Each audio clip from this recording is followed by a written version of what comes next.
लोग मुझे इसलिए कहते हैं यार आसिफ भाई आप तो अक्सर इन एक्टरों का यूटिलाइज कर रहे हो। कहा क्यों नहीं, वो एक्टर जो इतने करोड़ों रुपए लेता है, मेरे लिए यदि वो मुफ्त में कोई काम के लिए is giving back to society. और इम्तियाज अली जैसा डायरेक्टर जो इतनी बारीकियों पर अमल और वाबस्ता होने वाला व्यक्ति है, ना इम्तियाज अली ने मुझसे 100 रुपए मांगे, ना अजय देवगन ने, क्योंकि हम तो दे ही नहीं सकते, हम तो वी आर एन एनजीओ, कहाँ से लाएंगे पैसे। आपने एक जिक्र किया कि इंजेक्शन से हम पेड़ को खत्म कर रहे हैं आज। It's a chemical that is there. They inject in on the tree. The tree doesn't fall directly. It takes थोड़े से पत्ते झड़ने लगेंगे, फिर डालियां गिरने लगेगी, और सडनली आप देखोगे कि वो पेड़ इतना कमज़ोर हो जाता है कि उसकी आपने शिकायत कर दी बीएमसी में, क्योंकि अगर पेड़ कमज़ोर हो गया और किसी पे गिर जाएगा तो किसी की जान को भी नुकसान है। तो महानगर पालिका स्वयं अपना स्टाफ भेज के उसको निकाल के ले जाती है। तो ये एक बड़ा रैकेट है। बॉम्बे हाई कोर्ट ने पीओपी आइडल्स को इमर्ज करने की परमिशन दिया है। How are we tackling this entire situation? कितना दुख होता है हमें, और कितनी पीड़ा होती है उसी गणपति बापा को जो 10 दिन हम जिसको पूरे प्यार जतन से रात भर झांकते उनकी सेवा करने के लिए, और फिर जब हम उन्हें डुबो देते उसके बाद कहीं उनका हाथ गिरा पड़ा देखते हुए, उनका जो पोशाक कहीं कहाँ पड़े हुए हैं, कहीं उनका तो ये बहुत दर्दनाक होता है जब हम, क्योंकि हम क्लीन अप एक बरसों से हम करते आ रहे हैं। One point we say that stop using plastic. हम जब उस पर रोक लगा रहे हैं तब भी ये easily available बार बार क्यों हो जाती है? Like how do we put a stop on this? आने वाले 10 साल में what is going to be the scenario in the climate space? What we are going to face in the years to come is going to be the biggest problem, is going to be the problem of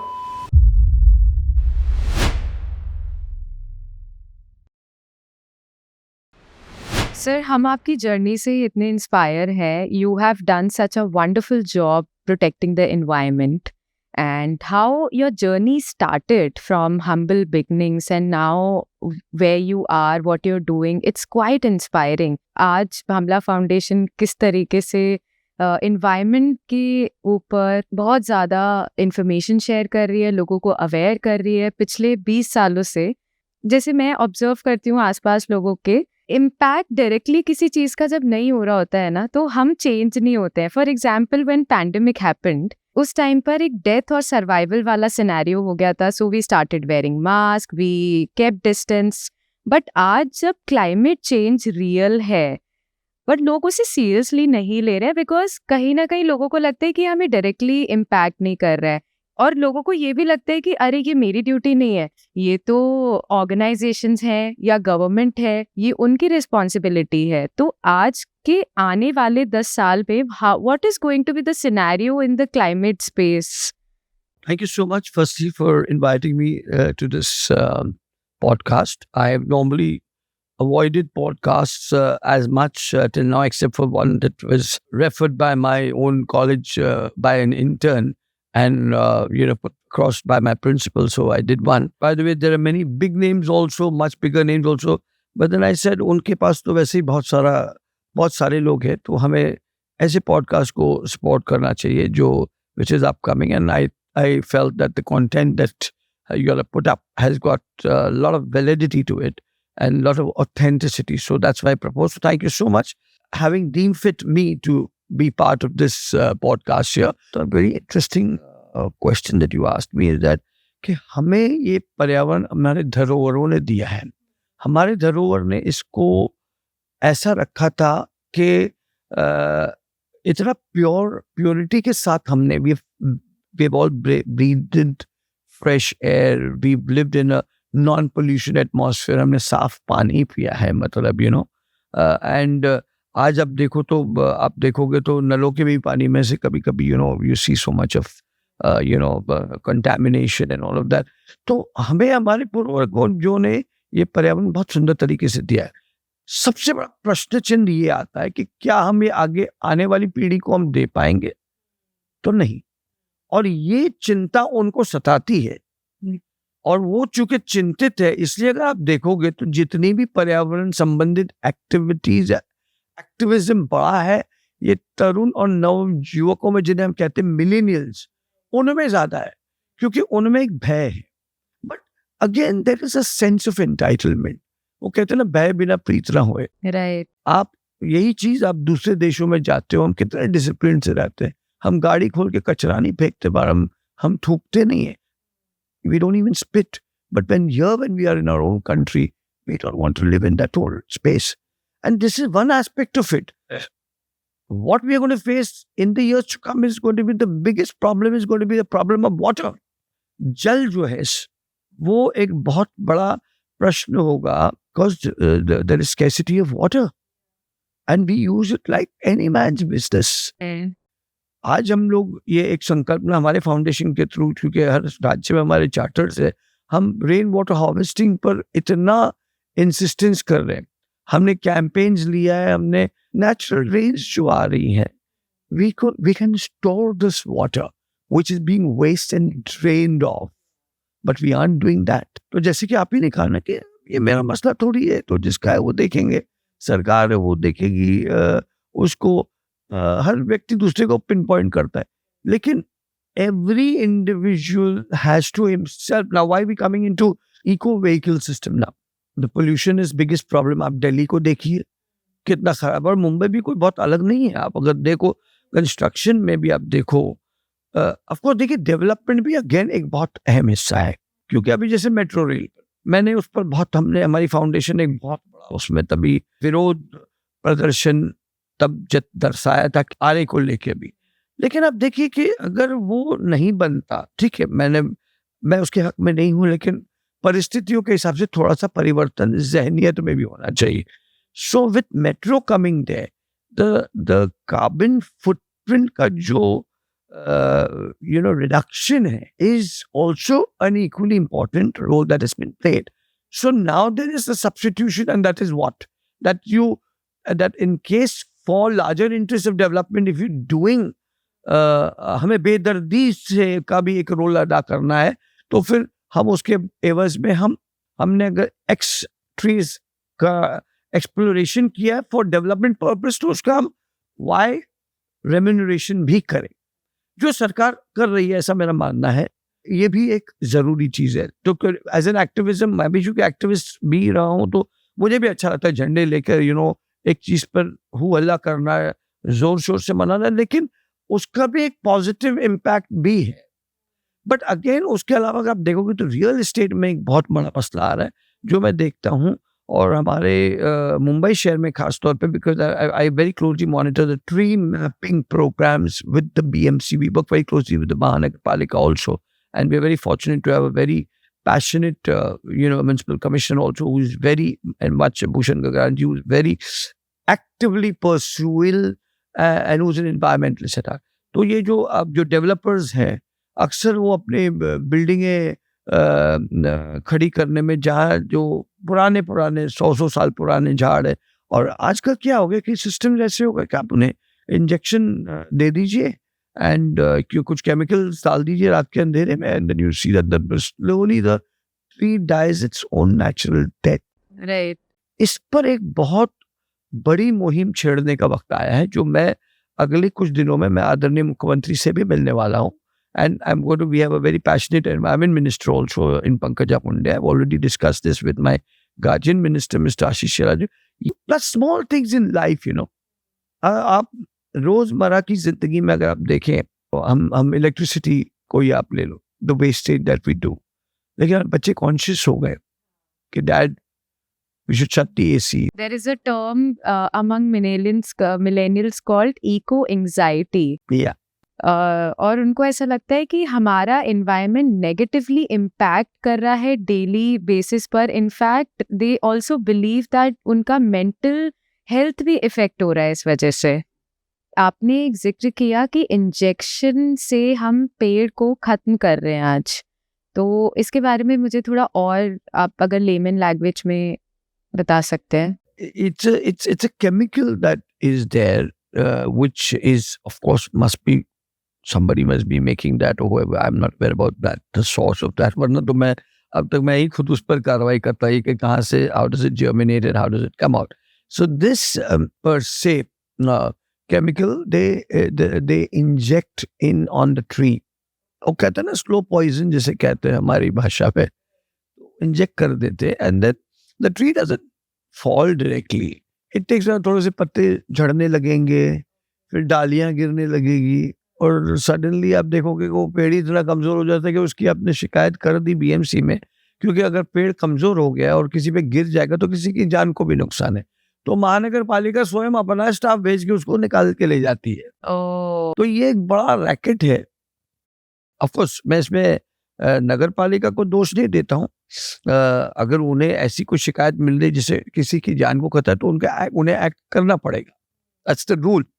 but people who are involved in doing an activity like this, they have to be penalized. जैसे मैंने कहा, विकास के भी खिलाफ नहीं जाना है, क्योंकि development again is a very important aspect. I understand the mangroves.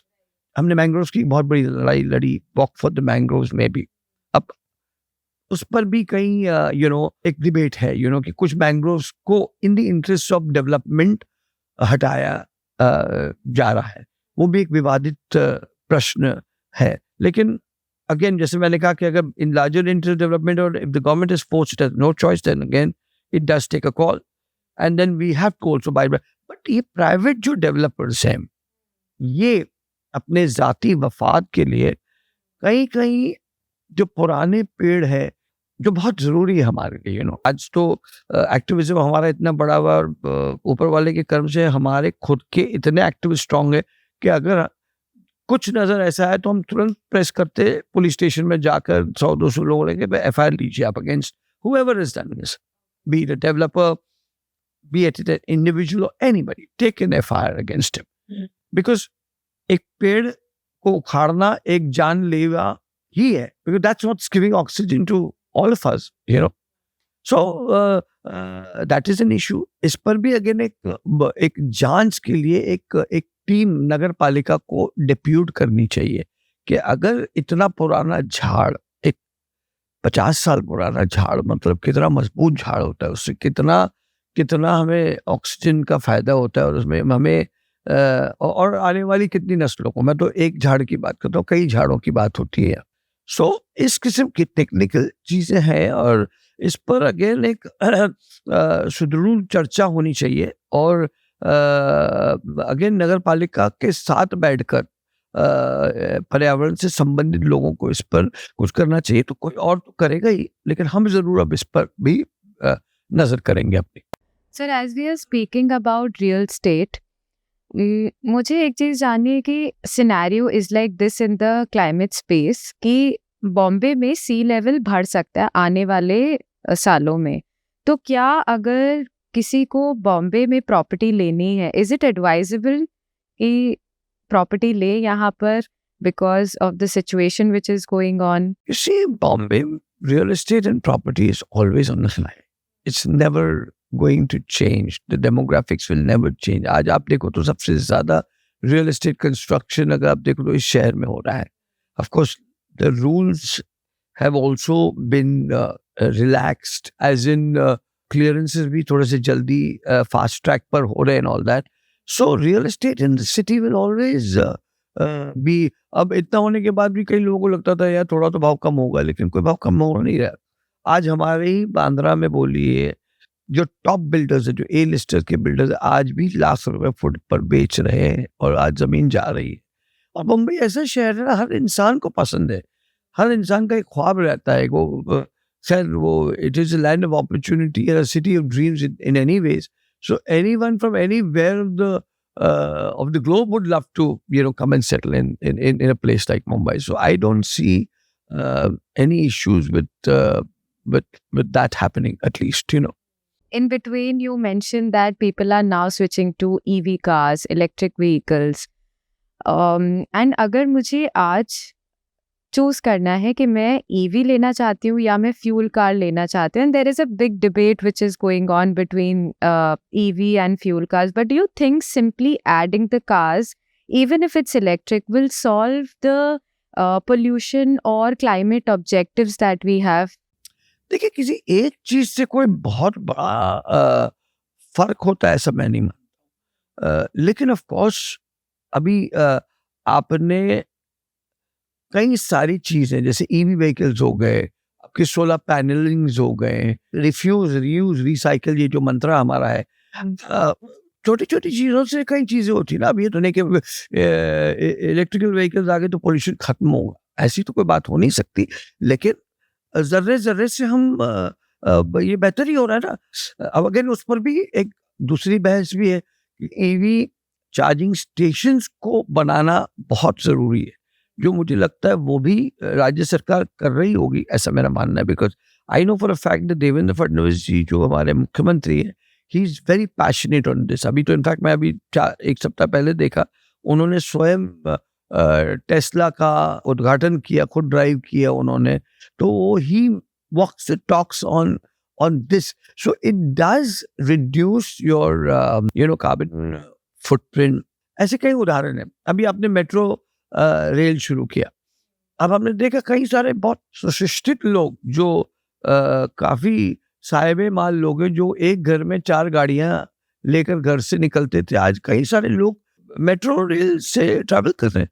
और इतना खूबसूरत हमारा ये सिस्टम आया है मेट्रो का, it's saving your timing and it's very sophisticated metro rail. अगर आप देखो मुंबई की जो शहर का मुखौटा है, अब तक तो बदला है मुझे लगता है 30%, लेकिन आने वाले और 5-7 साल में ऑफ कोर्स देवेंद्र जी के नेतृत्व में जरूर आप इसमें बहुत फर्क देखोगे। क्यों कि देखिए, एक तो he is also passionate environmentalist, and not because that I am the spokesperson of BJP that I have to speak on this. I mean, there may be other states also which are doing good for the environment, because देखिए पर्यावरण किसी party की जागीर नहीं है। आज मेरा पर्यावरण दिवस का कार्यक्रम होता है या कोई कैंपेन होता है, तो मैं उसमें हर पार्टी के व्यक्ति को बुलाता हूँ, क्योंकि वो कांग्रेस को भी लागू है, बीजेपी को भी लागू है पर्यावरण, शिवसेना को भी लागू है, एनसीपी को भी लागू है। ऐसे तो कोई ये नहीं ना कि भाई हाँ ये पर्यावरण हम खराब करेंगे तो उससे दूसरे का नुकसान होगा, दूसरे ने किया तो हमारा। So that's not, this is a common global issue which is applicable to every human being, every political party, every city, state and every country across the globe.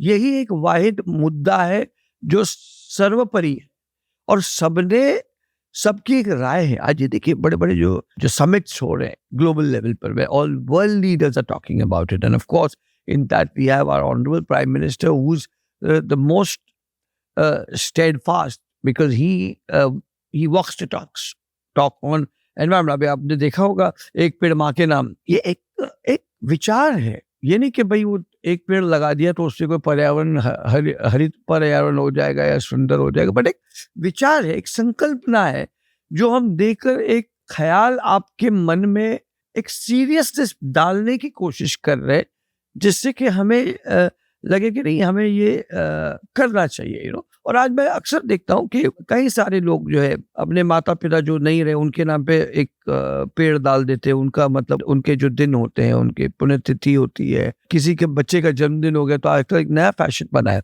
In fact schools में भी दे से you plant a tree on your birthday.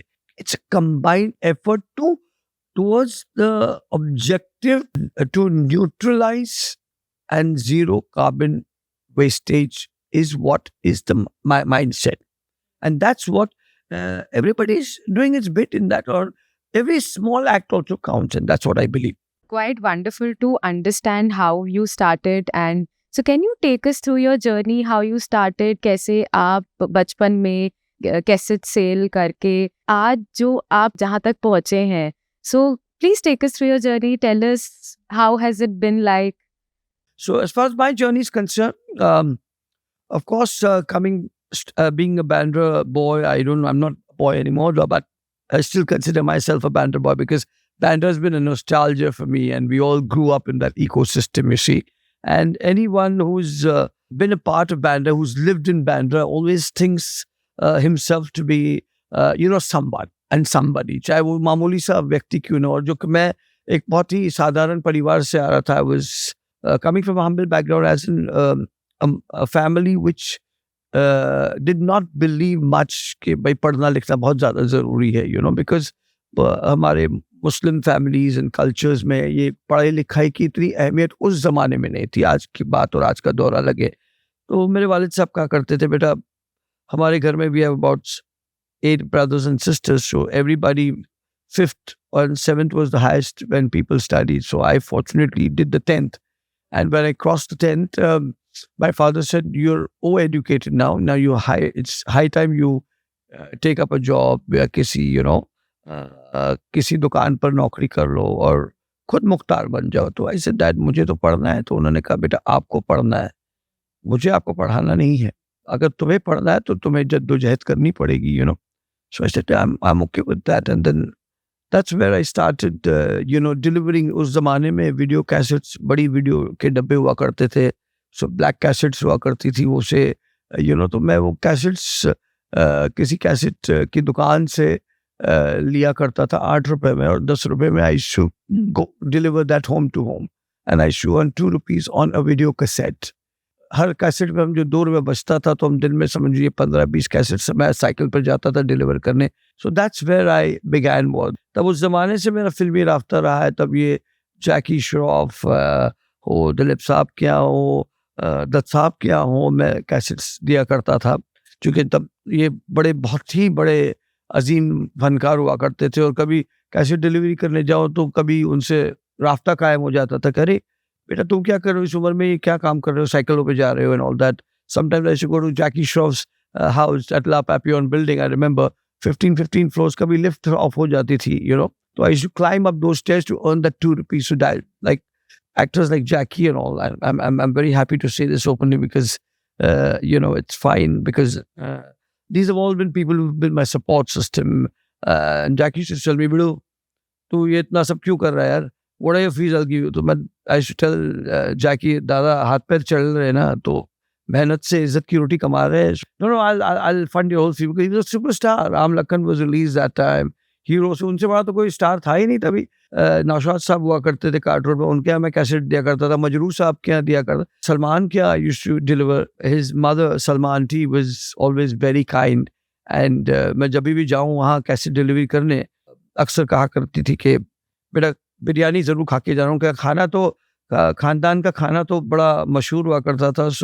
So those were also the good times that I had. So that's when we got to know Salman and Chunky Pandey. So these are all Bandra boys. You see, we've all grown up in Bandra. और चूँकि मैं cassette delivery करता था, एक छोटे परिवार से आता था, तो इसका मतलब ये नहीं कि ये सारे जो इतने नामी गिरामी लोग हैं, ये कुछ ऐसे नजरिए से नहीं दिखते थे कि यार ये कैसेट डिलीवरी बॉय है।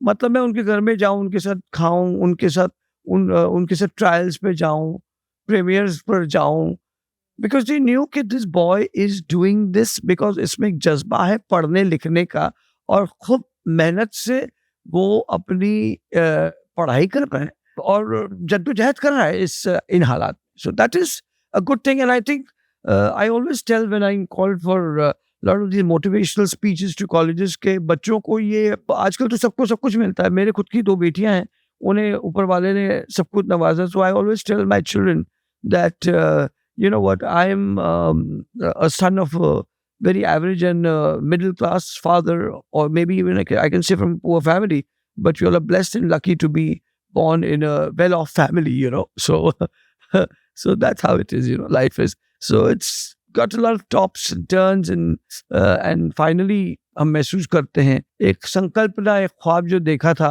पॉलिटिक्स में। तो ऑफ कोर्स मुझे मरहूम सुनील दत्त साहब ने he handpicked me when I was in college only, that Mr. Bamla, you're fit to come into public life. जबकि I came from a family which was very पर्दादारी वाली introvert family. ये जिक्र मैंने परिवार से कहा, तो उन्होंने कहा आप ये सब काम में कैसे जा सकते हो, हम लोग तो बड़े सादे लोग हैं। तब भी परिवार से थोड़ा सा रिवोल्ट हुआ और मैंने अपनी जिद पकड़ी। फिर मैंने स्टूडेंट्स इलेक्शन लड़ा और वहाँ से एक सियासी जर्नी की भी एक अच्छी शुरुआत हुई मेरी। When you were sharing your journey, तो it is more inspiring for me, and जो आपके अंदर इचनिन थी कि मुझे पढ़ना है, मेरे पास चाहे जितनी प्रॉब्लम है, कुछ भी है, मुझे धूप में, चाहे मुझे 10 माला चढ़ना है, लिफ्ट खराब है, वो टाइम पर जो आपने मेहनत करी है और आप अभी तक मेहनत कर रहे हैं for the environment to make earth a better place for the future youth, like it's commendable. आपने कब सोचा कि भामला फाउंडेशन इसकी शुरुआत करनी है? मुझे इसके बारे में भी थोड़ा सा जानना है कि कब आपको लगा कि मुझे एनवायरनमेंट के लिए करना है? क्या कुछ इंसिडेंट हुआ था आपकी लाइफ में? Like what inspired you to start Bhamla foundation? I was very active in college days because again एक बड़े मामूली घर से आने से हमें हर चीज़ अपनी पढ़ाई से लेके अपने घर में जो खाने के लिए भी हमें मतलब हर सप्ताह हमारे वालिदैन को 100 रुपए देने पड़ते थे ताकि because we were all from a very average family, so small bits of earnings was something which I used to do and I used to save a lot of money. तो हम कॉलेज में भी youth festivals किया करते थे, तो socially हम वहाँ एक्टिव और माइंडेड थे. From college then I used to do certain shows जिसमें I used to be a compere और हमें उस जमाने में मतलब 500 रुपये मिल जाते थे, तो बाप रे इतना बहुत पैसा आ गया, मतलब इट वाज लाइक दैट कभी 300 भी मिल जाते थे. तो ये तमाम चीजें करते थे. And then I started this small unit in Bandra by the name I love Bandra.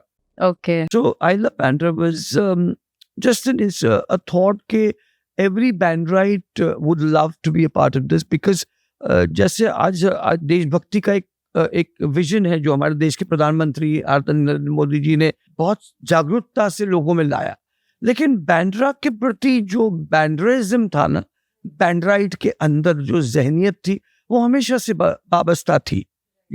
I mean, being an Indian was one thing, but being a Bandite was also a very, very equally important thing. मैंने कहा ये जोड़ा कैसे जाए लोगों को, तो फिर मैंने कहा कि let's do something like this, where people of Bandra, be it the star, be it a businessman, be it a student, be it a labor, anybody who stays in Bandra, जो नौकरी परस्त भी है, उसे लगे कि ये हमारी संस्था, ये हमारी चीज है एक तरीके. और जब ये शुरू हुआ तो इतना मतलब रुचि होने लगी. Some doctors said we also want to be a part of it. Some professionals, some lawyers said, "Oh wow, this is nice, young generation."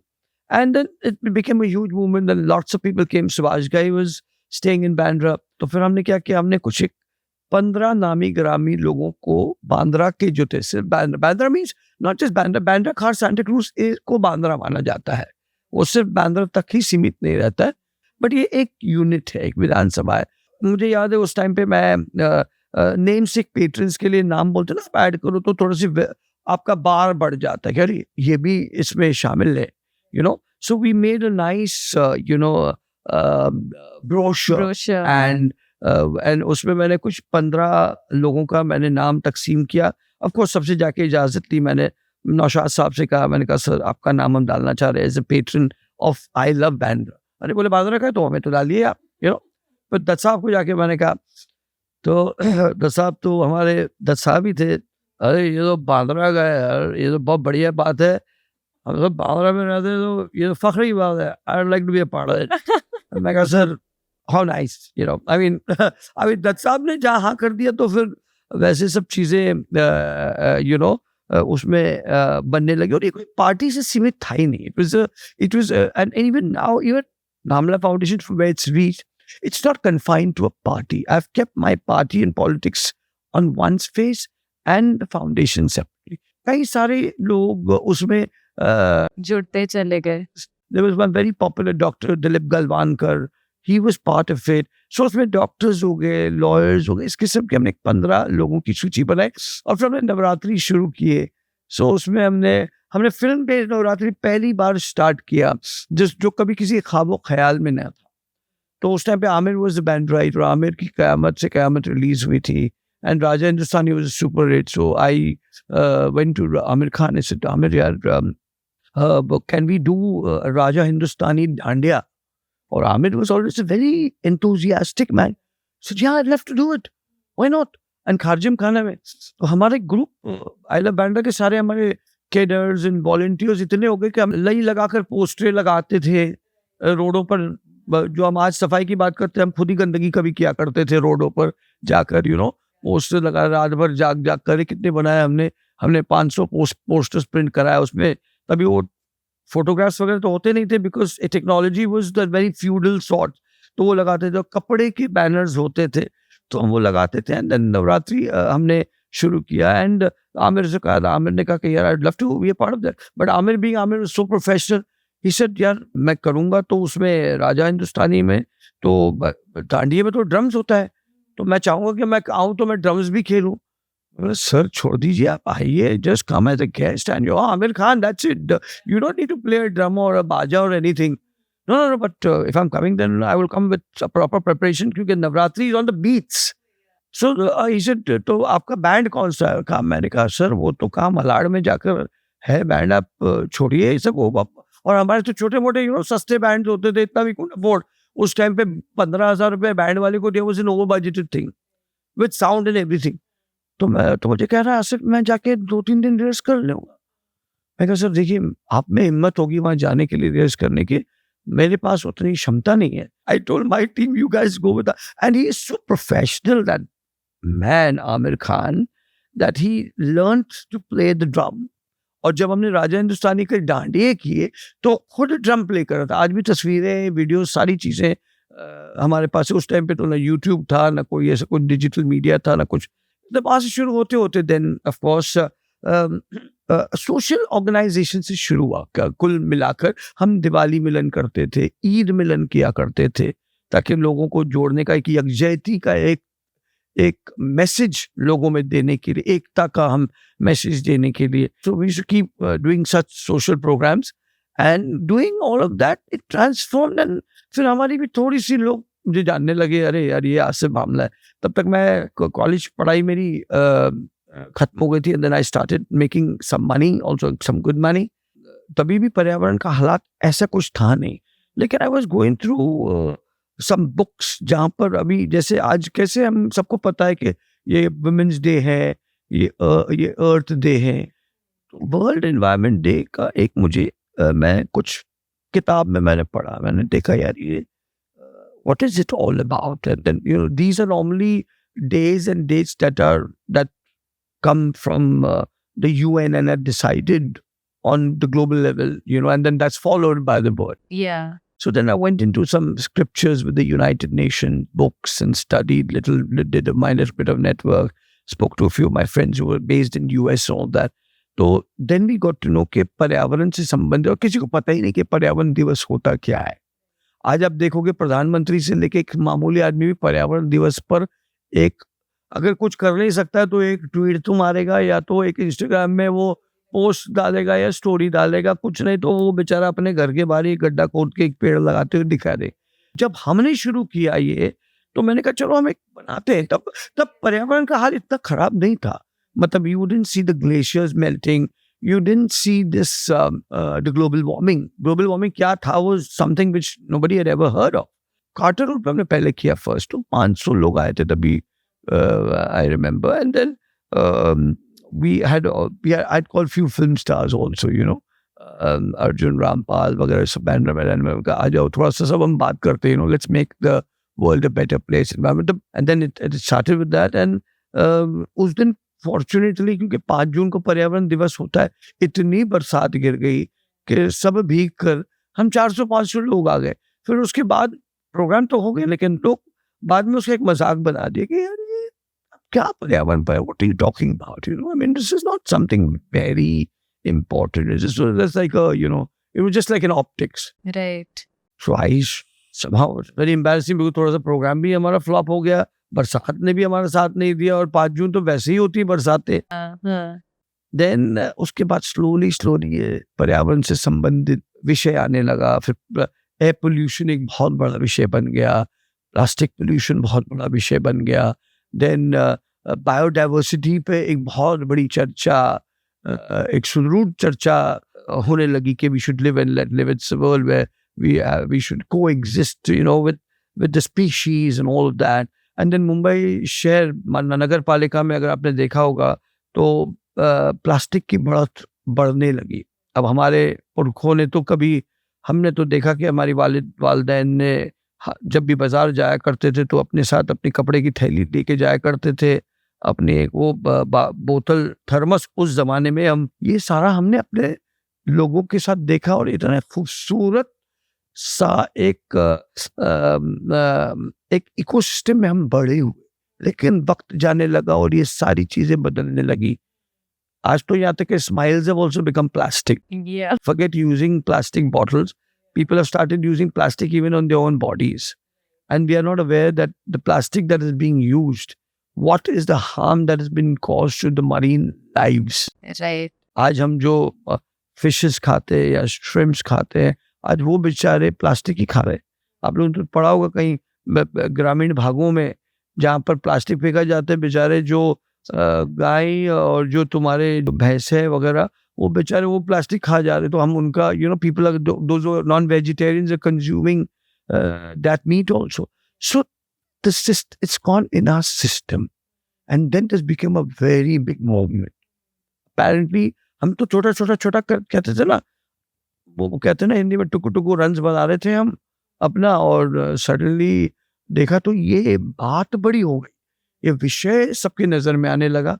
और उसके बाद सडनली देश को एक नरेंद्र मोदी जी जैसा एक महानायक प्रधानमंत्री मिला, जिन्होंने जो आते साथ उन्होंने टॉयलेट्स की बात शुरू कर दी उन्होंने, क्योंकि महिलाओं की टॉयलेट्स की बहुत बड़ी समस्या थी.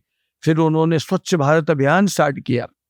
तो चूंकि ये हम तो ऑलरेडी इसमें 7-8 साल पहले से जुड़े हुए थे, उसके बाद ये जब आया तो हमारे लिए एक इजाफा हो गया, एक 1 स्टेप अहेड.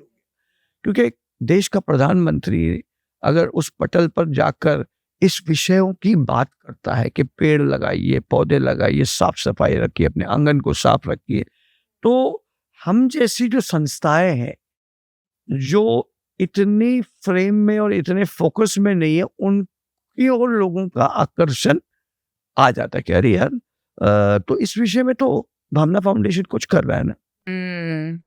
तो वहां जाकर हमें थोड़ा सा और बल मिला, और जब वो बल मिला तो इतना मिल गया कि मालिक की मेहर ऐसी रही कि आज से 9 साल पहले प्लास्टिक प्रदूषण, चूंकि हम यूएन के साथ ख्वाब देखा करते थे कि कभी हम उनके साथ काम करेंगे या हम उनके साथ जुड़ेंगे, या यूएन इज यूएन, मतलब पूरे विश्व का एक संयुक्त राष्ट्र है. अब हमने एक कैंपेन, हमारे ही बैंड्रा के जो एक्टर्स थे उनसे, क्योंकि पर्यावरण दिवस तो मैं बनाता रहता था, वो उसका भी बार बढ़ते गया, हर साल बेटर होने लगा. पहले साल में तो बड़ा फ्लॉप हो गया, लेकिन कहते हैं ना, हार के ही बाद जीत होती है. एक कैंपेन क्यूरेट किया ऑन प्लास्टिक पोल्यूशन. तो मैंने कहा कि हमारे एक थिंक टैंक है, हमारे प्रोड्यूसर रोमांचक अरोड़ा, हम बैठे रहे हूँ, जो मेरे दोस्त था कॉलेज जमाने से. हमने कहा कि यार क्या किया जाए जिससे इसका आउटरीच बढ़े. हाँ. ज्ञान से तो लोग थक गए. मैं कहूँ आप ये करिए या वो मत करो, डूज और डोंट्स कहकर, या इट डजंट एक्साइट. अभी ये बोला यार चलो भाषण दे रहे, बंद करो यार इसको, साले को भगाओ. लोग टीवी भी बंद कर देते हैं, रेडियो भी बंद कर देते हैं. तब तक तो रेडियो था, अब तो रेडियो भी नहीं बचा था. Going further, then we had this team of eco champs, which had interns of colleges with us. We have a team. That time we had about 500 to about 1,000 or maybe 750, whatever. And आज तो ऊपर वाले का कर्म है कि देश भर में 25,000 इको चैम्प्स हमारे हैं जो full time available, and all are registered officially on our sites and are there on our WhatsApp groups. Wonderful. So we have various charters in various countries. तो तब हमने चर्चा की कि यार क्या, तो suddenly एक my daughter who is she was in school. देखिए कहते हैं ना, क्योंकि इस जनरेशन जो है इस धरती पे अब हमसे ज्यादा जीना है. And she was in maybe 9th standard or something. So but she was also sitting, but she was not active part of it. But she was saying, Dad, why don't we do something that is on musical diet? Because music is always resonates and it connects with people. Yeah. Do you think, is that possible? Then my other friends took a cue, why not? It's a good idea. And all the others said, yeah, we should make a nice musical anthem. तो हमने बोला कि एक टिक टिक plastic का हम एक गाना बनाते. तो हमारे जो प्रोड्यूस जो अभी बाद में प्रोड्यूसर बने, तब तो दोस्त ही थे, अब तो उनको लकब उनको मिला है एक, मतलब जो जिसके वो भली बात ही डिजर्विंग है. This is the right title, tick tick plastic. फिर हमने स्वानंद किरकिरे का कॉन्टैक्ट निकाला. He was also staying in Bandra. कि सर देखो हमारे पास कुछ पैसे तो है नहीं, लेकिन आप इतना अच्छा लिखते हो, आपने लिखा था बंदे में था दम, वंदे मातरम वगैरह, इतने बड़े-बड़े आपने गाने लिखे, और थ्री इडियट्स में उन्होंने लिखा था। तो उन्होंने कहा अरे यार, मैं तो तुमको तब से जानता हूँ जब शायद बांद्रा चलता था, मैं भी बांद्रा का रहने वाला हूँ, एंड बताओ मुझे क्या लिखना है? अच्छा, हमें लगता था लिखने में बहुत बड़ा वक़्त लग जाता है, 2 बजरू साहब वगैरह इन सब से मेरा राब्ता रहा था बचपने से, लेकिन हमें लगता था कि it's a very difficult thing. उस इंसान ने, मतलब इतना talent, such a talented man, उन्होंने एक दिन बाद हमें ये गाना लिख के दे दिया। उनको बेस लाइन दिया था टिक टिक प्लास्टिक, तो उन्होंने इतना खूबसूरत बनाया टिक टिक टिक टिक प्लास्टिक टिक ना पाए एंड ऑल दैट, एंड पूरा गाना है वो तो आप सब सुने ही हो। खैर गाना बन गया, बनते बनते फिर जैसे बनने लगा, हमने कहा कि चलो ये एक अच्छा काम और कार्य है, तो मैंने शंकर महादेवन जी से बात की। मैं बोला सर अगर आप ही गा दो, तो तभी वो खुद ही अपने अपने वीडियोस पर लोगों ने वीडियो, क्योंकि हमारे पास तो उतना अवेलेबल था नहीं इंफ्रास्ट्रक्चर, आप अपने ही वीडियो से आप शूट करिए और एक रिकॉर्ड करके अपनी 2 लाइनें भेज दी थी। तो ऐसे 8 सिंगर्स उसमें, सोनू निगम थे, सोनू निगम भी मुझे एक अरसे से जाना करते थे, तो सोनू ने रिकॉर्ड करके एक एक गाने में जिसमें 15 लाइनें होती थी उसकी, 2 लाइन सोनू ने गा दिया, 2 लाइन 4 लाइन शान ने गा दिया। अब म्यूजिक डायरेक्टर कहाँ से लाए? हमने कहा शान को, यार भाई तू ही कर ले, तू ही म्यूजिक दे दे इसको। अब तू तो you are a typical Bandra boy, you can do it. बोला Asif I am a singer, I can't compose, I tried, but he was so spotty, he tried it, इतनी प्यारी धुन बन गई, और ऐसे ही हमने उसको यूट्यूब पे डाल दिया। जहाँ हमने यूट्यूब डाला, it caught the imagination of the Ministry of Environment, Forest and Climate Change in the center. Oh. And there is where we as an environmentalist came into actual being. इसके लिए ये जो टाइटल है टिक टिक plastic मेरे दिल के बहुत ही अजीज है, और मैं मतलब कुछ दूसरे भी टाइटल होते, जैसे इस बार हमने अर्दिंग रखा था, फिर भी उसको हमने प्राथमिक दिया क्योंकि वहां से हमने शुरुआत की अपने अपना करियर का। वो बहुत ही लकी साबित हुआ हमें। मुझे सडनली केंद्र से, तब हमारे डॉक्टर हर्षवर्धन जी पर्यावरण मंत्री थे, केंद्र के पर्यावरण मंत्री मोदी जी की सरकार में स्वच्छ भारत अभियान चल रहा है, और India was the global host for the world environment day. तो it was a grand celebration, क्योंकि जब आप host of the world environment day तो यूएन की पूरी टीम आपके देश में आती है और यहाँ आ रही थी, और हमारे पास कुदरतन उन्हें लगा कि ये कंटेंट बहुत अच्छा है। So when Dr. Harshvardhan called me, Dr. Harshvardhan's office first called me, and then himself, Mr. Dr. Harshvardhan came, and I couldn't believe कि यार एक पर्यावरण मंत्री देश का स्वयं मुझसे बात कर रहे हैं ना।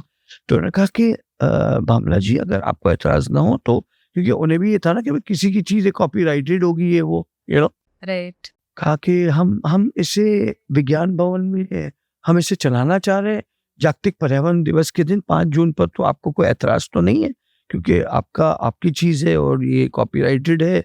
और तो मैंने कहा सर आप स्वयं पर्यावरण मंत्री बोले हाँ मैं doctor is very noble and very down to earth environment minister. तो मैंने कहा सर बिल्कुल, ये बनाया गया किसी के लिए, किस लिए बनाया गया?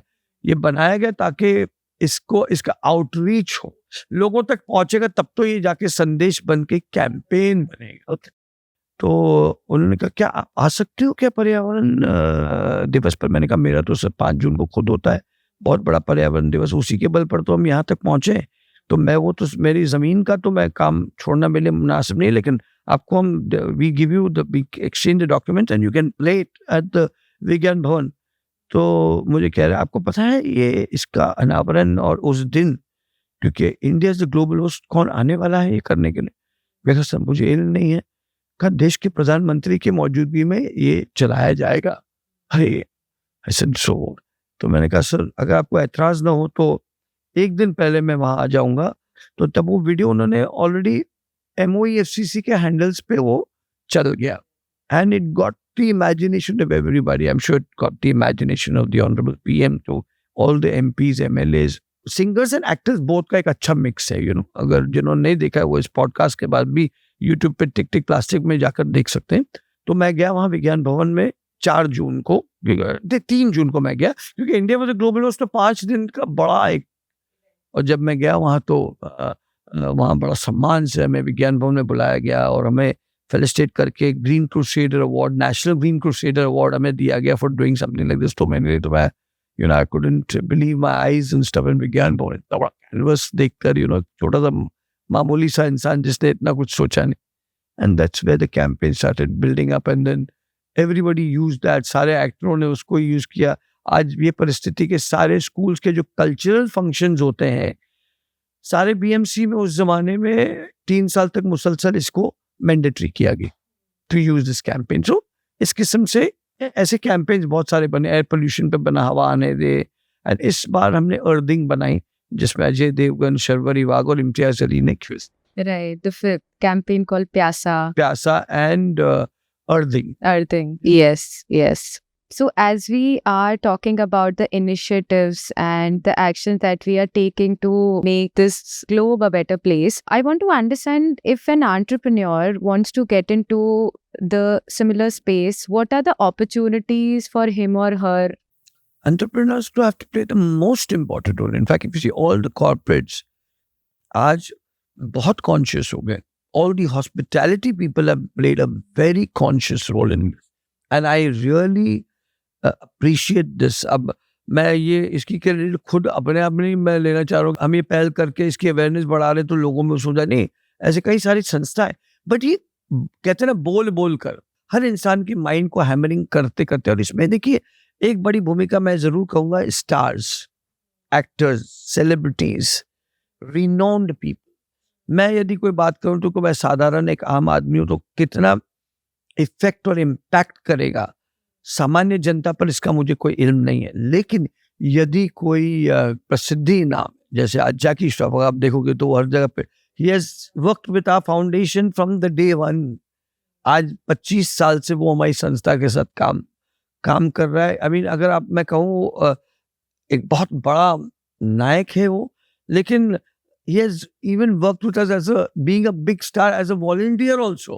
एबड़ू करके सब जगह जाकर करके मतलब अगर हमने भी एक भूमि नमस्कार का कैंपेन किया तो उसमें वो मिट्टी के साथ वो कैंपेन का आपने अगर देखा है वो पूरा कैंपेन भूमि नमस्कार जो आर बाल्की ने क्यूरेट किया हमारे, उसमें कई सारे कलाकार ने हिस्सा लिया। वरुण धवन ने उसमें हिस्सा लिया और प्रसून जोशी ने उसे बड़े खूबसूरती से लिखा, एक सुंदर गीत है वो।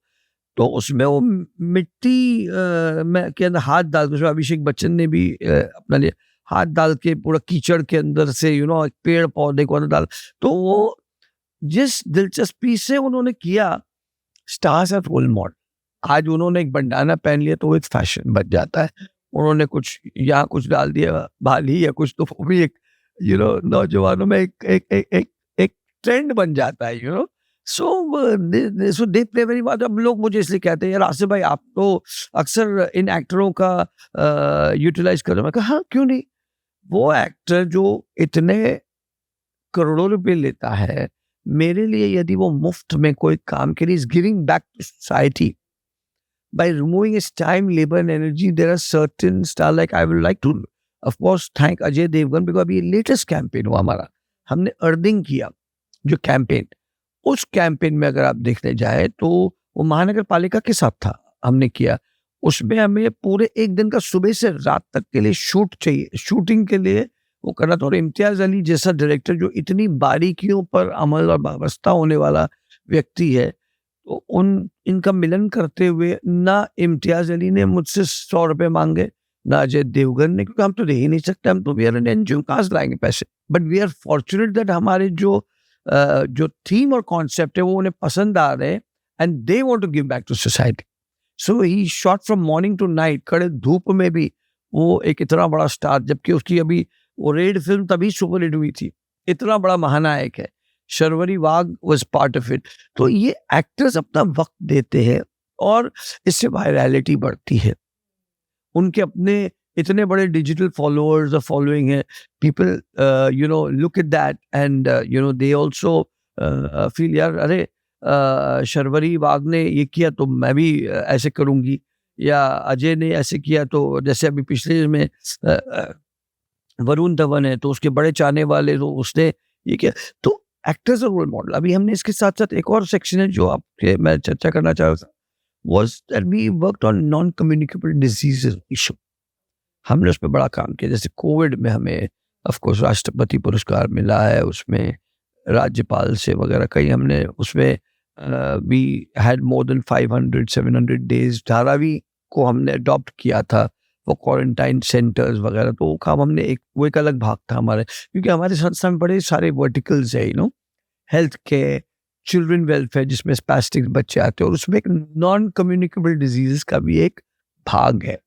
तो वो हमने उसमें भी अगर आप देखें तो हमने 2 बड़े कैंपेन किए थे, टीबी हारेगा देश जीतेगा, टीबी हारेगा देश जीतेगा। जो एक बहुत बड़ा कैंपेन है जिसके महानायक अमिताभ बच्चन जी, अमिताभ को कन्विंस करना और एक कैंपेन के लिए तैयार करना एक बहुत बड़ा प्रश्न था। तो जब हमने ये पूरा किया और उन्होंने रजामंदी की, तो मुझे लोगों ने कहा कि यार ये कैसे हो गया, बच्चन साहब ने मतलब 2 दिन शूट के लिए दिया उन्होंने पूरा टाइम उसके लिए, फिर उसके बाद उन्होंने डबिंग किया।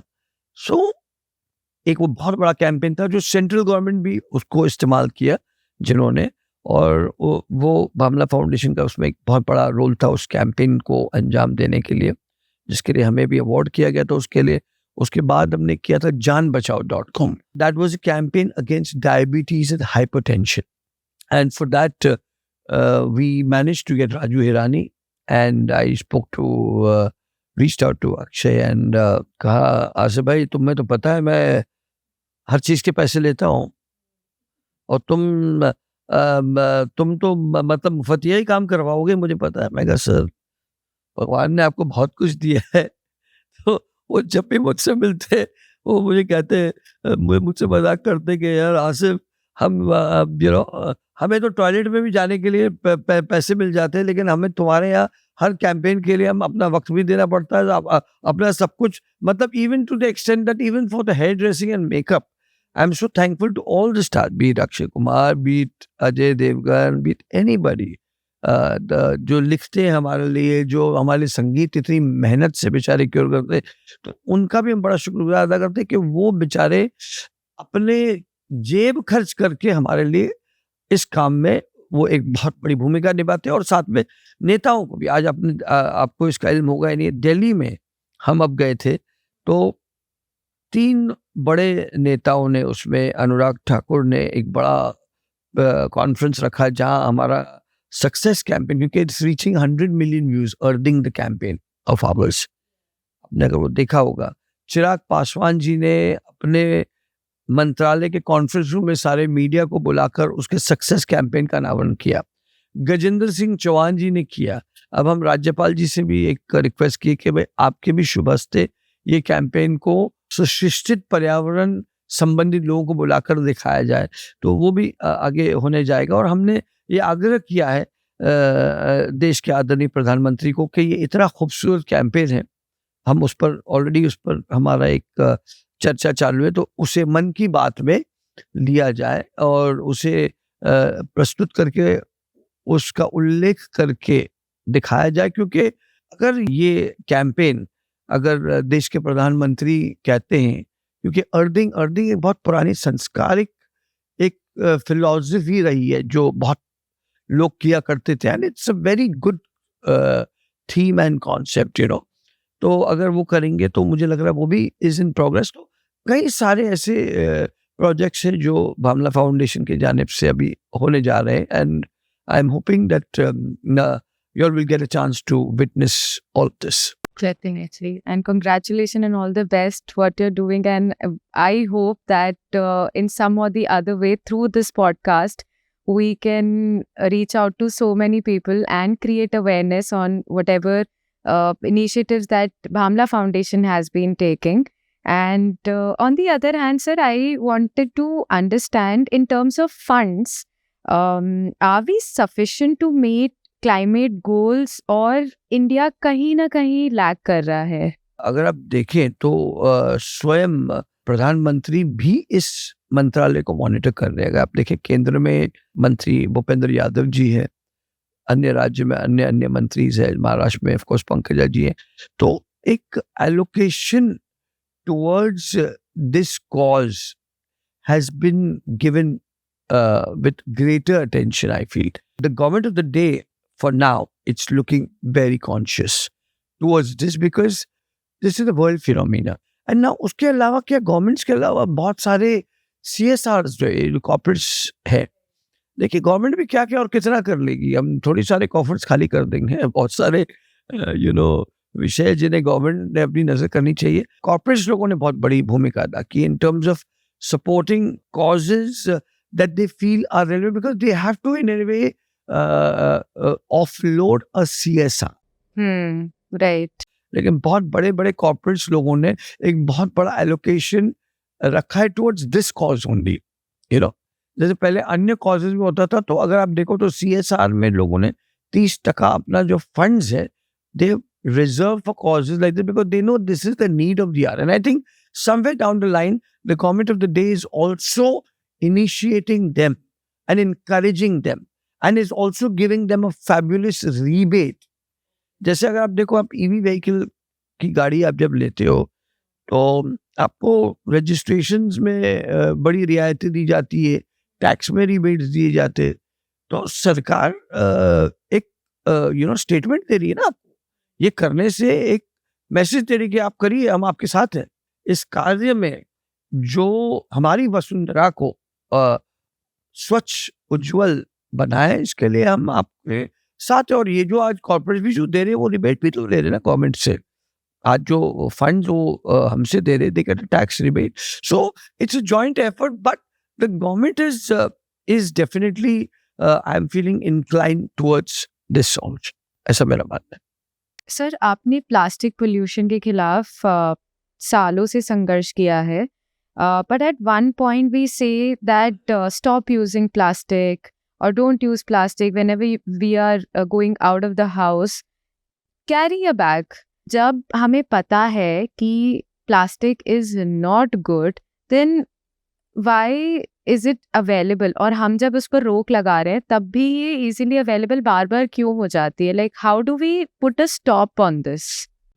देखिए, अगर आपके 100% कोई चीज बंद हो जाए तो मुनासिब नहीं है, ऐसा मेरा मानना है।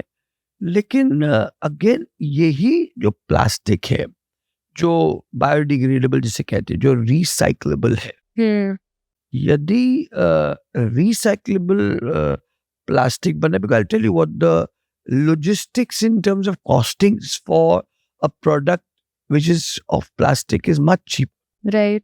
अगर आप देखो दुकानों में अभी बहुत सारे लोगों ने क्लॉथ बैग्स दे रहे हैं क्योंकि they are conscious, but they charge for bag because it falls expensive. अब आप कहोगे कि आप दो ही बात कर रहे हो कि भाई ये भी होना चाहिए वो भी होना चाहिए। It is definitely an issue that has to be addressed which is being addressed. But जैसे आप बोलो कि why is it not stop from the root production, जो आपकी बात सही है, लेकिन अगर वो रीयूज करके उस पे प्रिवेंटिव तरीके से उसका इस्तेमाल किया जाए टू इंश्योर दैट किफायत को जहन में रख सकते हम, तो मुझे लगता है कि फिर वो गलत नहीं होता। अभी जैसे हमने टाइप किया with Bisleri, it's plastic bottle. अभी हम हमारे सेमिनार्स हो, हमारे ये उधर, अब हम कांच की बोतलें लें, उसका वेरिएंट भी है। तो कुछ लोगों ने ये प्रश्न उठाया मुझसे, मैंने उन्हें बताया कि why we are using Bisleri. So I have shown them whole blueprint that Bisleri is, if not 100%, it's 80% you recycling its bottle for products. आप समझ रहे? So now the distilleries also can come up with a substitute of bottle, glass bottles also. But the wear and tear of that is also very expensive. It falls recycling. अगर आप देखें bottles का, तो वो plastic से कहीं ज्यादा महंगा है. Again, if this plastic is there and it's not dumped in the ocean, the biggest factor again is dumped in the ocean because it affects our marine lives. If it's dumped in the garbage bins, then our mammals, they consume that, and that's again has invariably a lot of effects and impacts to the human health also. But अगर ये on the point and on the source अगर recycle हो रहा है बकाया दिए जाने के बाद, तो फिर इस पर एक कंसिडरेशन हो सकता है. ऐसा नहीं है कि आप उसको आप कह सकते हो कि भाई हम कंसिडरेशन नहीं कर सकते. जो क्योंकि हम काम कर रहे हैं उनसे बिस्तरी को मैं देख रहा हूँ कि ये कर रहा है। और अगर दूसरे भी बॉटल्स हैं जैसे इनके जो कंपीटिटर्स होंगे, तो अगर वो ये रिसाइकिल नहीं करे तो हमारी तो यही सलाह है, और राज्य सरकार ने उसको मैंडेटरी करके कंपलसरी कर देना चाहिए, जिसकी अगेन हम एक और इस पर भी हम सरकार को we can submit a dossier and request them कि भाई the other brands which are not recycling they should be also told to recycle apparently. जब प्रधानमंत्री नरेंद्र मोदी ने अपने रेडियो प्रोग्राम मन की बात में आपकी एक इनिशिएटिव को अप्रेज किया था, so I want to understand more about it. I want to hear from you. We're very fortunate that there have been 3 instances where directly or indirectly the honorable PM has definitely pointed at fact. I mean उन्होंने मुझे mention किया ऐसी बात तो नहीं, उन्होंने कार्य को मेंशन किया, मैं ये मानना चाहूँ, क्योंकि जब हमने जब विज्ञान भवन में वो चलाया गया था वीडियो प्लास्टिक प्रदूषण का, वो प्रधानमंत्री के मौजूदगी में अनावरण उन्हीं के मौजूदगी में हुआ, तो वो हमारे लिए बड़ी गर्वशील बात थी, क्योंकि देश का प्रधानमंत्री अगर किसी चीज ये करता है तो फिर उसकी डेमोग्राफिक्स ही अलग हो जाती है। वैसे तो हमारा हम लोगों की नजर में और नजरिए में है, एक वो हो गया। उसके बाद दल लेक क्लीनिंग का हमने एक बहुत बड़ा प्लंज लिया वहाँ हमारे कश्मीर में हमारी वहाँ के लोकल एक्टिविस्ट के साथ, जब बहुत एल्गे वगैरह के जो इश्यूज थे इन कश्मीर, एंड उन्होंने एक रैंडम वीडियो ऑफ क्लीनिंग और अवेयरनेस क्लीनिंग का, जो बच्चे थे हमारे फाउंडेशन से जुड़े हुए कई सारे, उन्होंने जब वो शेयर किया तो that caught the imagination of the PM, and वो भी उन्होंने मेंशन किया। फिर अब गणपति का जो क्लीन अप हुआ था, जो ड्राइव जूहू बीच पर हमने किया था, उसमें कई सालों से हम करते भी आ रहे हैं वहाँ, तो वहाँ वो जो क्लीन अप है उसमें एक बहुत बड़े पैमाने पे, मतलब मुझे लग रहा है पूरे शहर से लोग आए थे क्लीन अप पे। देखिए गणपति को हमने तो ये भी चाहा है, अभी सरकार क्या निर्णय लेती है कि भाई इको फ्रेंडली गणपति होने चाहिए। हम पीओपी का जो सेवन कर रहे हैं, अब ये डिबेटेबल भी है और कंट्रोवर्शियल भी है, लेकिन अगर हमें अपने पर्यावरण को बचाना है तो कहीं ना कहीं लोगों ने स्वयं, ये अभी हम करते हैं, हमारा अपना पंडाल है जो परसों से हम करते हैं, और हम ग्रीन गणेशा का प्रोपगेशन करते हैं। बट सर अभी जैसे बॉम्बे हाई कोर्ट ने पीओपी आइडल्स को इमर्स करने की परमिशन दी, I think it's come 3-4 days back only. So what are your thoughts on this? Like at one point we are saying that हमें इको फ्रेंडली आइडल्स यूज करने चाहिए, but on the other hand when Bombay high court is allowing POP idols, तो what is it that we need to do and how are we tackling this entire situation? Court ने एक निर्णय दिया, अब हम उसे सही या गलत ठहराने वाले उतने हम शायद लायक बने नहीं हैं, और नहीं बने तो ठीक है, लेकिन दूसरा साइड उसका ये कि सिटीजन लोग इसको करें। जैसे अभी आप देखो, हमने ग्रीन गणेशा का जो प्रोपगेशन करते हैं उसमें ग्रीन मूर्तिज का हमने वो किया, बड़ी साइज के भी बनते हैं आजकल, अगर आप देखें मूर्तियाँ अच्छी सुंदर मूर्तियां बन रही है। तो ये राजनेताओं को भी मुझे लगता है जो मंडल वगैरह में एक बहुत बड़ा रोल अदा करते हैं हमारे देश के, उन राजनेताओं को भी कहीं ना कहीं ये सोचना चाहिए कि as a government and as leaders and as social activist, as NGOs, as school children also, they should also create this movement that we should use these eco-friendly Ganesha, because और हमने जैसे हम पूरे शहर में हमने वो पॉन्ड्स क्रिएट किए जहाँ पर विसर्जन किया जाए स्ट्रेटेजिकली सब लोगों को, हर वार्ड में। मुंबई शहर में करती तो महानगर पालिका है, लेकिन हम एक संस्था होने के नाते उसमें अपना भूमिका अदा करते।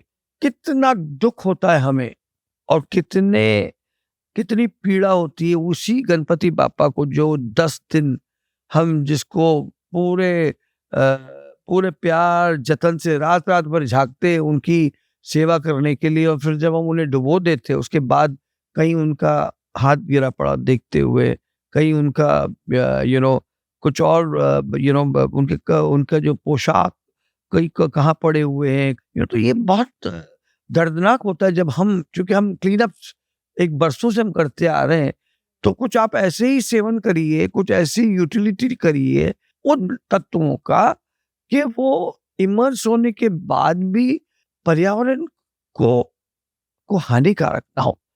और ये एज ए रिस्पॉन्सिबल सिटीजन मैं तो करता हूँ, लेकिन इसका मतलब नहीं मैं किस पर थोप सकता हूँ। ये हर एक की अपनी मानसिकता होनी चाहिए और अपनी सोच होनी चाहिए। और आई मीन ये मैं करता हूँ, ये मैं कह सकता हूँ। और कई आजकल कई एक्टर लोग भी मैंने देखा है और कई बड़े नेता लोग भी मैं देख रहा हूँ कि ये इको फ्रेंडली जो मटेरियल है जो मेल्ट हो जाता है। अभी कई लोग होते हैं तो पेपर्स के भी बना रहे सो ये हम पर है। अब कोर्ट ने निर्णय दे दिया, हो सकता है अगली बार पर्यावरण के लिए हानिकारक है तो हो सकता है अलग। हम तो अपेक्षा यही रखेंगे, हम तो कोर्ट से विनती कर सकते हैं, निर्णय उनके हाथ में है। So that's how it is. Other than climate space, I was also watching one of your clip, और ये अभी थोड़ा सा चल रहा है। मैं आगरा में बैठी हुई थी और मैं ये रील देख रही हूँ। आउटसाइडर्स जो हैं बॉम्बे में, and people who are non Marathi, तो अगर उन्हें मराठी नहीं बोलना आ रही है तो उनके साथ मारपीट हो रही है। मराठी भाषा को लेकर एकदम से ऐसा ये क्यों हो गया? I mean, I just wanted to understand what is happening. देखिए क्या है, मराठी भाषा को लेके एकदम से ऐसा कुछ नहीं हुआ है। ये केवल बोलते हैं ना, जिन लोगों के पैरों से जमीनें सरक चुकी है उन्होंने इस विषय को उजागर किया है। अगर आप शुरू से जाएं इस पर मौजू पर, तो मराठी लैंग्वेज इज मैंडेटरी, उसका अभिमान हम सबको है। अगर आप आगरा से हो और आप बोल नहीं पा रही हो और आप आज एक इतना अच्छा सुंदर पॉडकास्ट कर रही हो, तो इसका मतलब कोई आप में कुछ कमी है या कमतरता है, ऐसी तो कोई बात नहीं हो सकती है भाई। मराठी आप जानो और उसको वो सरकार ने एज ए सरकार उससे पहला ऑप्शन दिया। और ये अगर आप देखें तो एमवीए की जो सरकार थी जिसमें उद्धव जी, पवार साहब की, इनकी जो पार्टी थी, जब 2.5 साल सरकार में थी, उन्होंने ही दर्जा ये दिया था कि भाई माशेलकर कमेटी की रिपोर्ट में कि मराठी तो फर्स्ट लैंग्वेज होनी चाहिए। और है आज भी जो वो ये दर्जा और वही क्या, लेकिन हिंदी भी लोगों एक थर्ड लैंग्वेज और सेकंड प्रेफरेंशियल लैंग्वेज, तो that should be included because देश भर में वही भाषा बोली जाती है। तो ये गजट आपने तब पारित किया जो इस सरकार ने उसको आगे एग्जीक्यूशन करने का काम किया, उस पर आपने हुआ कर दिया, इसलिए वोटों की राजनीति के लिए। अरे आप मुंबई करो तो क्या दूसरे मुंबई कर नहीं है? वो भी मराठी भाषा से उतना ही प्यार करते हो, मराठी लोगों के लिए उतना ही प्यार करते हो, मराठी लोगों के साथ मिलकर कांधे से कांधा मिलाकर काम करते हैं। तो पार्टनर भी महाराष्ट्र है।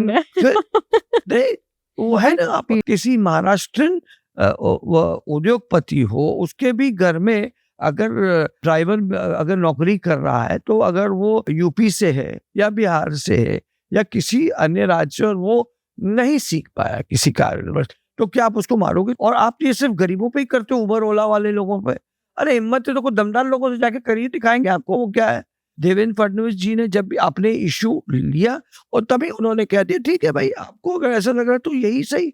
हमने कहा कि मराठी हमें नहीं चाहिए, मराठी तो पहली is the first language, it was, it is and it will be your first language, and हम सबको अभिमान है। मैं तो इतनी फ्लुएंट मराठी बोलता हूँ, मैं डिबेट्स में भी जाता हूँ मराठी के अंदर, बट क्योंकि मैं जानता हूँ तो मैं, ये जरूरी नहीं कि मेरी बेटी या मेरी बीवी भी उतनी फ्लुएंटली बोल सके, और अगर वो नहीं बोल सकते तो इसका वो गुनाह उनका गुनाह नहीं है। वो हमें ये अंडरस्टैंडिंग होनी चाहिए।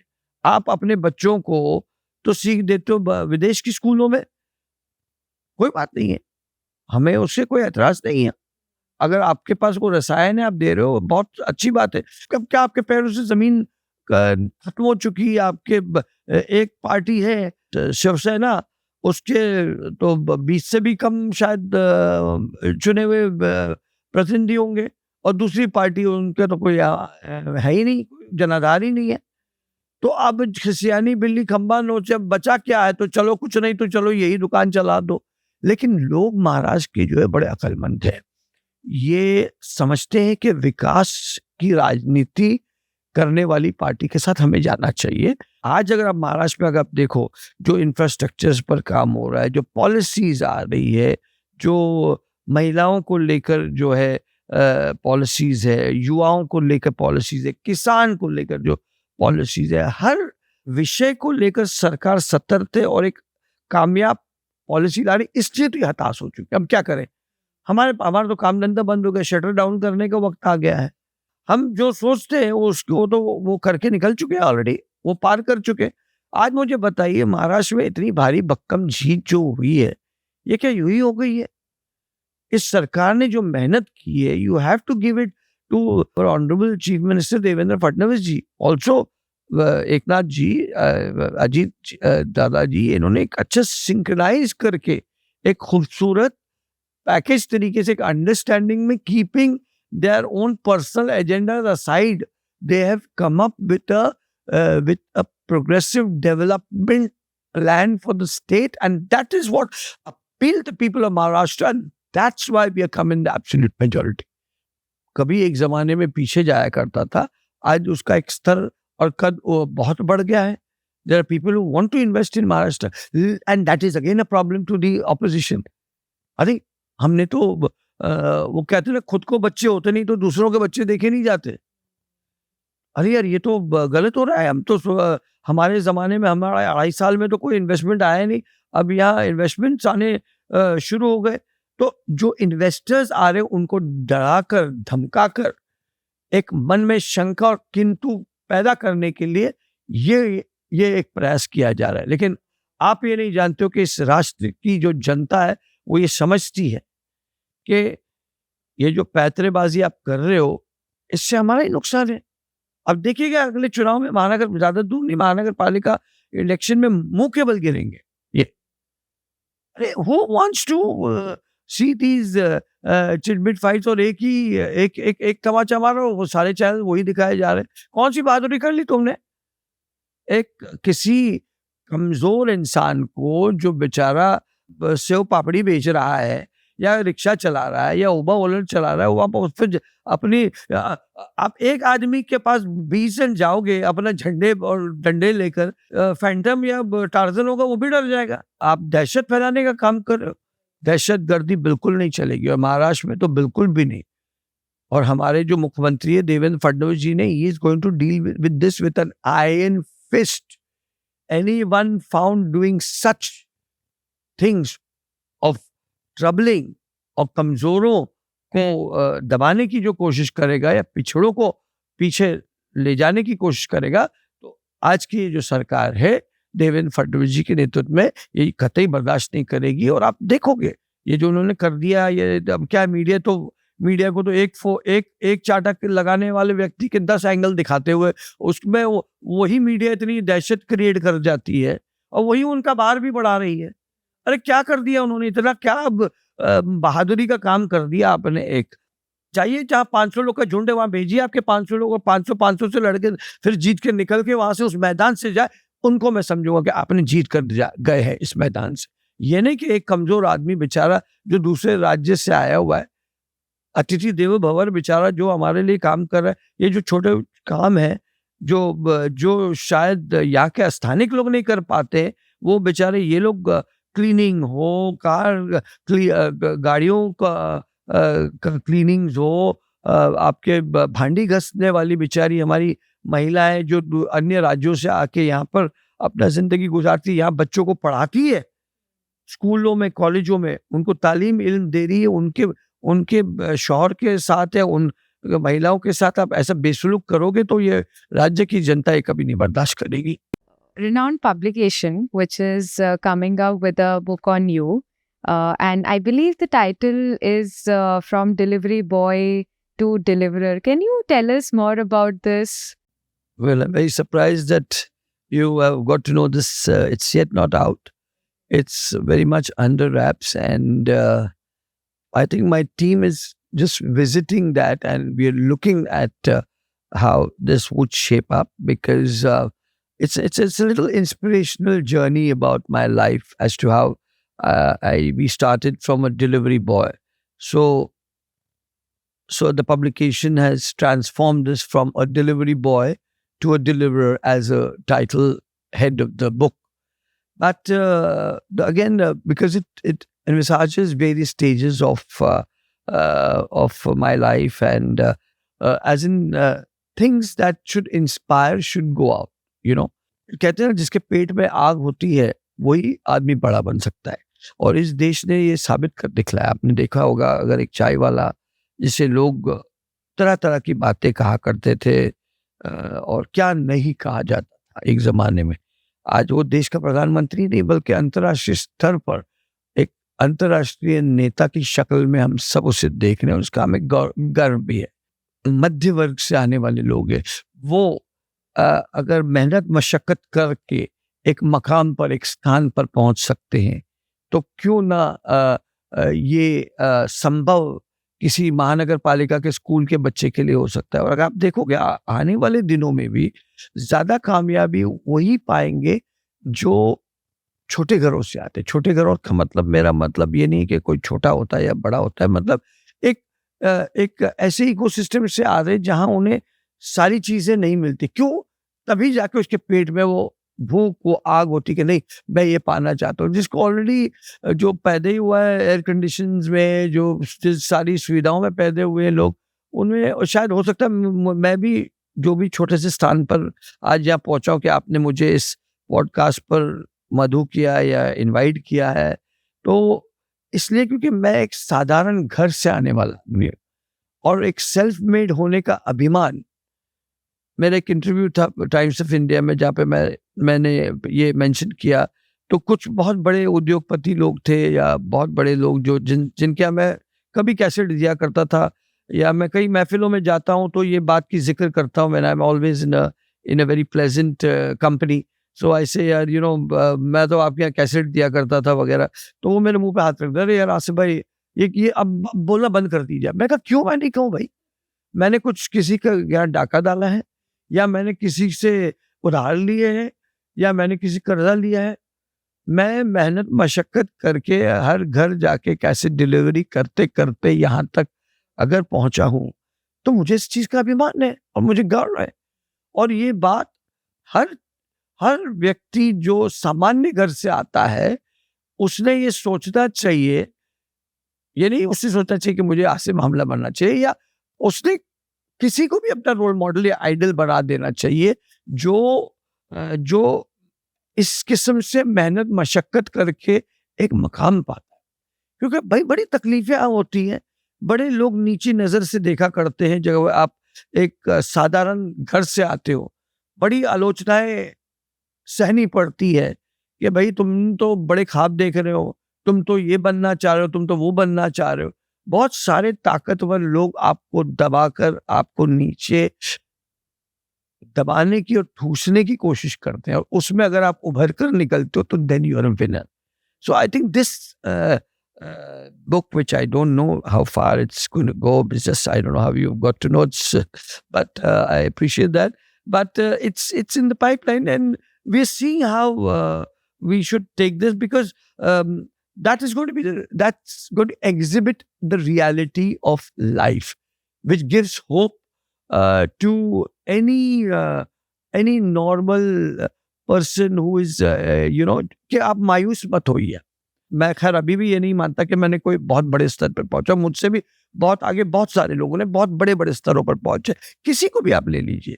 सो it should be an encouragemental and a motivational book for people to feel that no, we are also something and we will be something. That's Beautiful. And I think we are very much looking forward to the inspiring book, and I hope it reaches to everybody.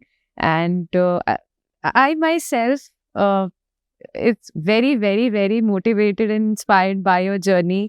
जो आपने ये चीज़ें जिक्र करी कि कैसे जो हमारी लाइफ में डिफ़िकल्ट सिचुएशंस होती हैं, जो चैलेंजेस होते हैं, वो ही हमें आगे लेकर जाते हैं, और वो ही हमारे अंदर एक कहते हैं ना हंगर, सनक, और there are so many terms that we can use, and how you mention even प्रधानमंत्री जी की जर्नी भी कुछ इस तरीके से रही थी। तो very inspiring, very motivational, and I look forward to reading this book. जाते जाते एक मैं छोटी सी बात जरूर कहना चाहूँगा। I am sorry, I am interrupting you, कि मैं जब जब ये किया करता था, जब हम कॉलेज में हुआ करते थे, कई सारे लोग जो बहुत रईस घरों से आने वाले थे, और हम तो चूँकि साइकिल पे जाते थे और कई लोग बड़ी-बड़ी इम्पोर्टेड गाड़ियों में आया करते थे वगैरह, तो मतलब हमें लेट डाउन करते थे because when we should take part in dramatics ये वो।